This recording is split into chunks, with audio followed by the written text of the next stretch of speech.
wrist below toes with quads flexed, not more than 25% of body weight. Lower back below parallel without rounding, and with knees behind ankles, with at least 100% of body weight for 12 reps.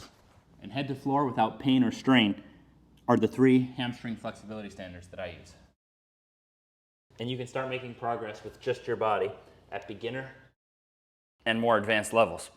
And by gently but progressively training your strength through areas that are commonly tight, I've seen just about anyone can make a mobility and resilience transformation. So now I'm going to pretend that you are just in the garage with Lucky and I here, and we're going to casually break this down. In the zero program, we're using literally nothing. So my favorite option for that is you can start farther apart to make it easier, and then you're working on flexing one side at a time. And we're doing this after our ATG split squats to stretch out the hip flexor. So with any area of flexibility, I think it's only as good as you're flexible and strong on the opposing area.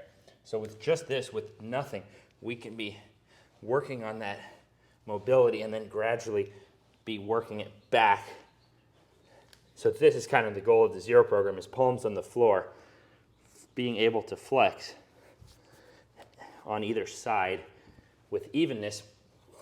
Then in advanced zero, aka zero gravity, we're in a similar position, and now we're working on flexing there, and we're trying to get a bit more into that upper calf and behind the knee. So now we're handling our own body weight, so it's just a little bit more loading. And by elevating the toe, you could use just about anything. I make these recycled rubber wedges. It's not like an invention. There's tons of options for these. You could elevate your toes on just about anything. I primarily use these for the ATG split squats. So you're going to notice more tightness usually behind the knee, particularly for people who've had knee surgeries. It can be really tight behind the knee. So we want to be progressing to opening that up. And then that's the same concept when we get into that Jefferson curl in the standards program. So I currently do 2 weeks of standards and then 1 week of the advanced zero.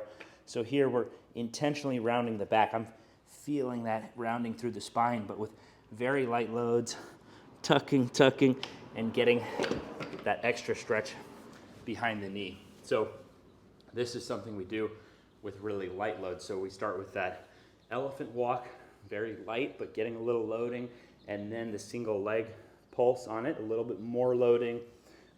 Jefferson curl here, you could start body weight, but we're using really light loads. So this is how I like to stretch my hamstrings, is gradually getting loading, getting them balanced one side at a time, and then gradually opening up behind the knee, which was really tight for me. But that's foundational flexibility, and where we really want to load up the strength is now with the full stretch Romanian deadlift, aka hamstring deadlift. I like dumbbells because when you're learning it, you can start sliding them down the thigh while pushing the knee back and trying to keep that back from rounding, feeling that stretch in the hamstrings. Now, this is a good point to stop and give you my take on training. I think the exercise doesn't have to be as fearful, can be a lot simpler. My take on it is there's no such thing as a bad human motion. There's relative abilities. We can't escape physics with some magical number, but we can follow common sense probably to put physics more in our favor. So is rounding the back bad? Well, maybe if you only did that with tons of weights and you weren't strong enough to come out of that position, yeah, I think that would be bad if you were weaker getting out of that position. But I've had too many people reach out saying that the rounded back stuff is what fixed chronic years, sometimes decades long back issues, saving thousands and thousands of dollars. And these were people who often were told to never round the back. And then once they started actually getting the back to round, now I think they had relative ability, and then their body was able to heal, get circulation, get strength in certain areas. So I don't think either one is good or bad. And I think the common sense to it would be, all right, if I wind up in a rounded position, I want to be capable, but I'd want to be a lot more capable to resist going into that position. So that's my take on it, is if you think about the active side of strength versus like a passive side, I want to be able to go into positions and be fine, but I want to be able to resist going into those positions a lot better. Last little thing I'll say on this one is, like, my dumbbells at home only go up to 80s. And I treat this as a strength exercise, driving up my strength. With a bar, if you get flexible enough that you now can't be under load in the bottom position because of the plates, you could stand on something, but I see people, when they stand on something, try to get like overreaching in the back. Whereas if you actually go wider grip, it almost holds your shoulders in a better position. So when I go wider grip, I'm more likely to keep my posture. So that works for me. I would, if I was doing working sets here, I would use wrist straps. There's tons of good ones you can get. I've always used the brand Chic. And I'm just setting up my home gym here. That's probably one of the last little details that I forgot to get, is wrist straps when doing higher reps on Romanian deadlifts, that you don't want your grip to tire out before your hamstrings and back. And not even tire out, just on that exercise, I'm trying to focus.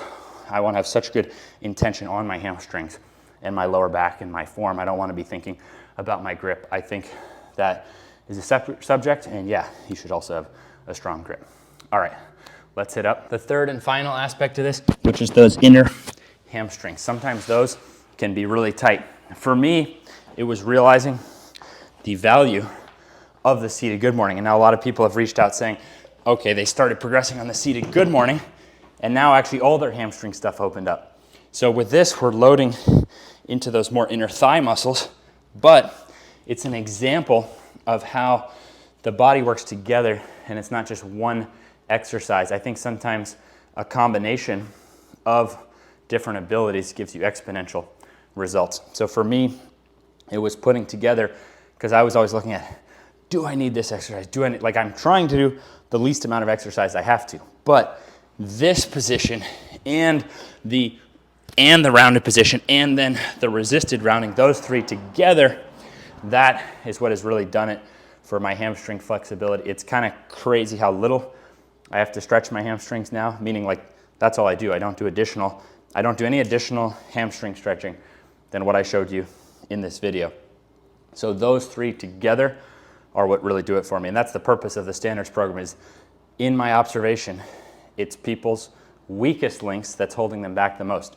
Even if they're crazy good on one thing, and then I would still see them get hurt or still see them struggling to run faster or jump higher. And so for me, this was actually probably my weakest link, was this position. And we can throw some B-roll on the screen of doing it with a bar. So I think once you start building up resiliency, all of a sudden the bar feels pretty normal.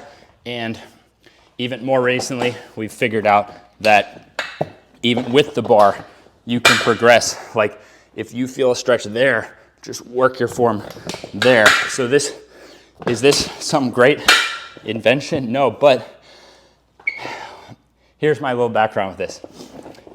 Adon Lopez, AKA Bulletproof Backman on Instagram. Yes, we talk about names and stuff, and my friends and I, and it's like, if you're passionate about helping people, knees over toes guy, for me, that was worth it to maybe look like an idiot, but to pursue something I was passionate about. And he was really passionate about helping people with the back. And now Adon could go his own body weight on his back, just rock bottom, bomb, hitting seated good mornings. He could also do the squat dunk.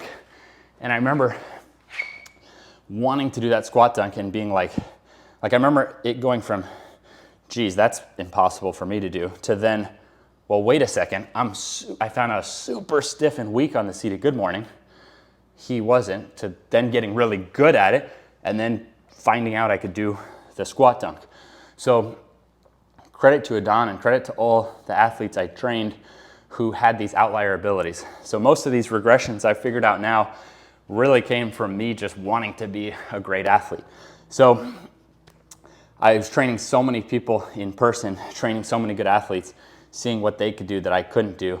Didn't charge enough money. I was a terrible gym owner. I apologize for that, in the sense that I just wasn't a good enough businessman. I didn't charge enough money. But that's what's been so good online. The same thing online. I was like, all right, $49.50 a month, because I was told I couldn't do it under $99 a month to actually take the time to answer people's questions, coach their form. And now my whole staff with me is made up of people who were online members and then wanted to do that for others.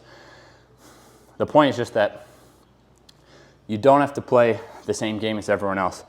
And if you put the business or product out that you wish existed, things will probably work out for you. You can probably just take a route of integrity and still do fine. That doesn't mean that people without integrity aren't cleaning up billions of dollars, but it means that you can probably still do fine keeping integrity. And my only regrets, I would say, are the areas in my past where I didn't keep my integrity and was too much of a business person.